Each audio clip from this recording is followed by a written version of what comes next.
I'd just like to thank Jill for putting that together. That was very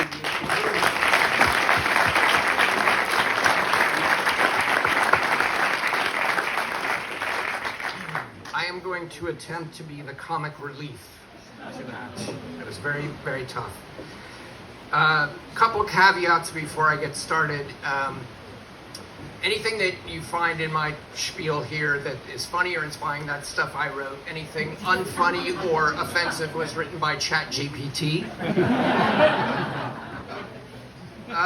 I'm pleased to say I have a special guest that I'm going to try to zoom in here, and if I can operate this thing.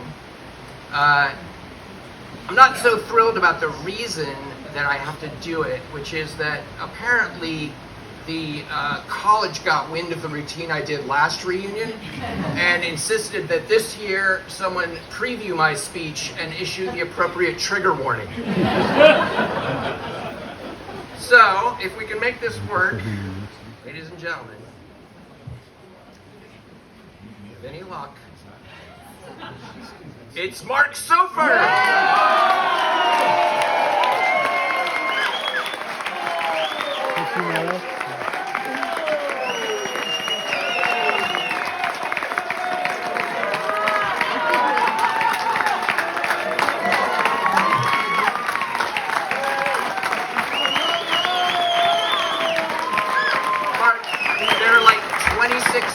Attached to this, so I don't want to turn it around and show you, but you're getting all the love in the world.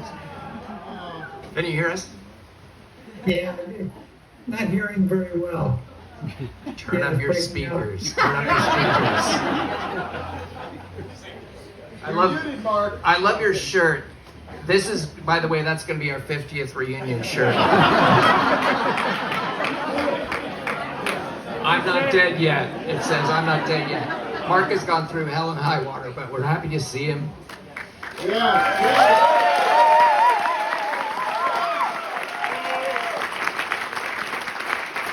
Mark, we hope that next shirt you wear says healthy AF. Me too. All right, so did you read the speech? Is that what you're calling it? Yeah, I mean, what else would you call it? Diatribe, maybe? A screed? A Jeremiah? Okay, tomato. Do you have the trigger warning? Yes, here goes. The following is intended for mature audiences. It contains material that some may find distasteful. Okay, good. Is that it? No. It is vapid, morbid, tepid. Blasphemous, incendiary, narcissistic, soporific, cloying, pugnacious, risible, stupefying, puerile, nugatory, discomfiting, and lugubrious.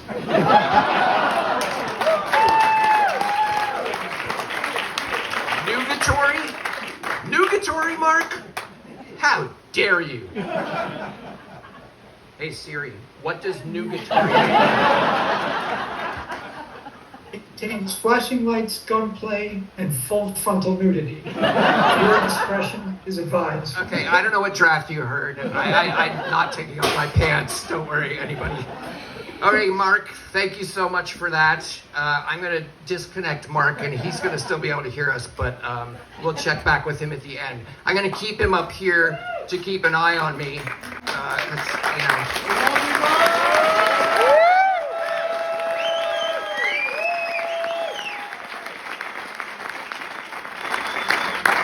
And Mark, it's not going to be that bad. It's not going to be that weird. It's not going to be disturbing. You know, I do have some of your epitaphs, though. I thought that might be a fun way to start. And not at all lugubrious. All right, I'm going to take Mark off here. So, I'm not going to use names. That would be weird. But you might recognize yourself in some of these.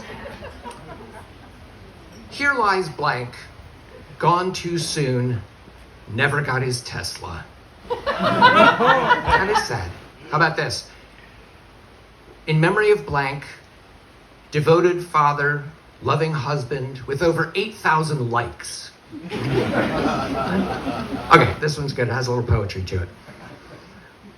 In memory of blank, she was lovely, she was rich, but none of us will miss that bitch. Oh, you know what? Sorry, my bad. I should not have gone with epitaphs to start. Reunion is kind of a mixed bag, right? You know, it's great to see everybody, but then we were reminded that there are some people who are no longer here, and spoiler alert, that list will not get shorter. Reunion kind of feels like a 75-year-long horror movie version of musical chairs. You know, it's like, every reunion there will be fewer and fewer chairs. Make sure you have a chair at the next reunion.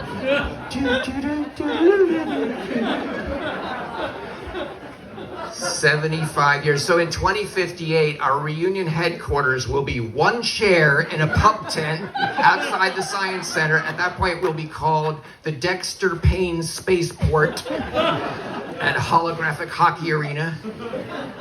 And our one last little classmate will toddle into the tent and sit in that chair, and poof, the whole thing will go up in a cloud of smoke, and a white dove will fly out of the smoke and off into the sunset, and that will be the end of the class of 1983. It's very poetic. It happens every year. It's quite mysterious. Some of you may have seen the dove of 1948 fly by a few minutes ago. The end of the greatest generation. I'm only going to go for about 3 more minutes, but look, if you need a pee break or a nap, I totally get it. I got myself a Red Bull and a catheter bag before I started, so I could make it through. I'm kind of intimidated to come to these things because so many of you are so accomplished and so impressive.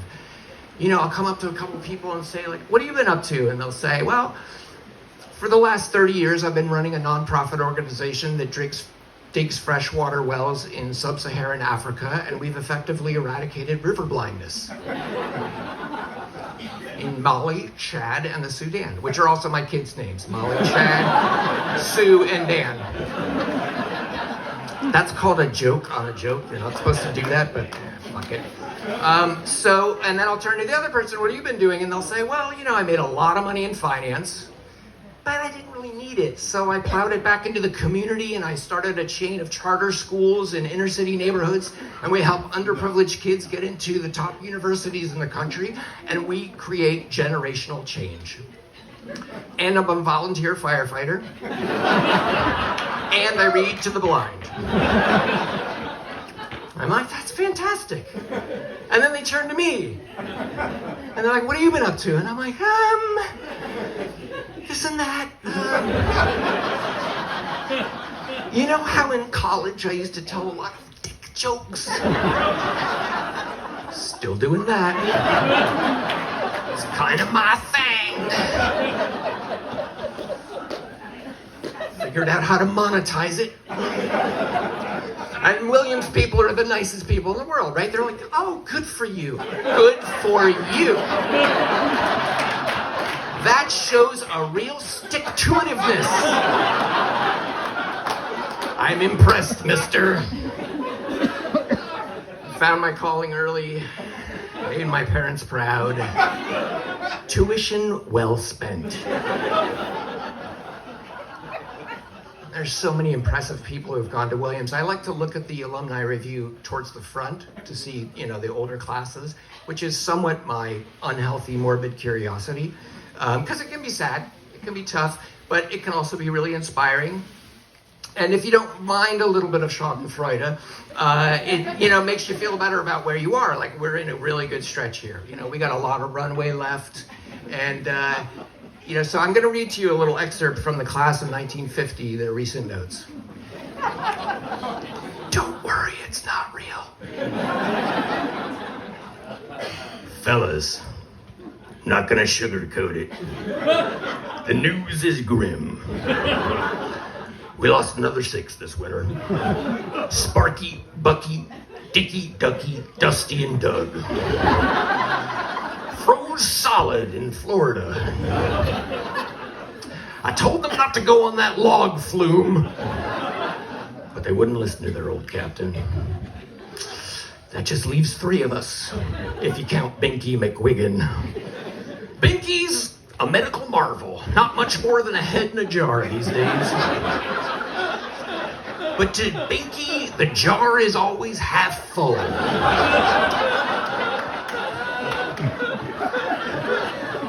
His granddaughter Caitlin puts him on the dash of their Passat and they drive across this great country of ours. As long as there's a bottle of Windex around, Binky's a happy camper. Godspeed. I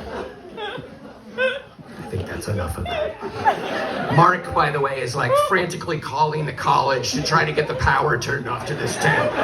You got a yellow card out earlier. I don't know what's going on. This is the last bit, I swear. I thought you guys would eat before this. I'm sorry. So it would be nice to be able to look into the future and know what's going to happen, but we really can't. And, look at the last 5 years. Craziest years we've ever lived through, right? I mean, nobody had worldwide pandemic, bloody insurrection attempt at the U.S. Capitol, and, land war in Eastern Europe on their bingo card. We didn't know. Especially the pandemic. I didn't think that was really possible anymore. I thought that was like a Middle Ages thing. We have science and technology. We know better than to eat the filth in the road. That badger's been in the sun for 7 days. I wouldn't. But there we were, we're all sealed inside our homes, totally freaked out. We're like cave people again. Cave people with DoorDash and Zoom. And we're like rubbing down the groceries with alcohol swabs in case the frozen peas might kill us.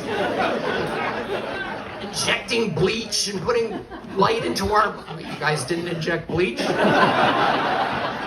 president said. I had to take one shot at him.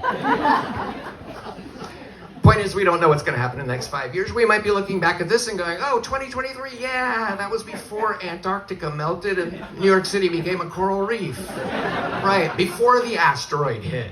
Yes, that was before AI accidentally erased the entire world economy because it didn't understand the phrase, wouldn't it be funny if?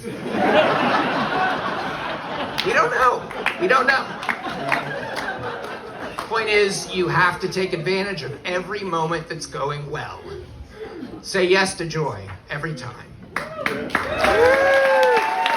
did that by coming here this weekend. You said yes to joy, the joy of seeing old friends, making new ones. So keep that up. Keep up the Williams nice. Make kindness your sidekick, laughter your motto, or the other way around. And I think we're survivors now. We can face anything. And whatever happens, if you end up like Binky, make sure the jar is half full. Let's stay healthy, let's stay sane, and let's make sure, cheers for everybody in 2028.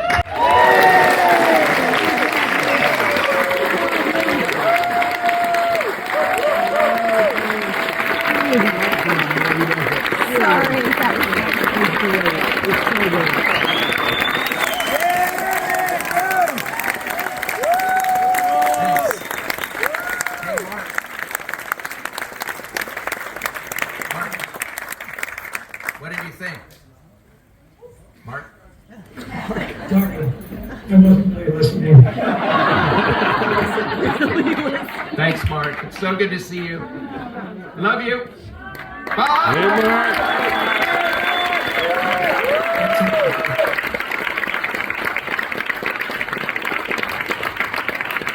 Thanks so much, Bruce. I also want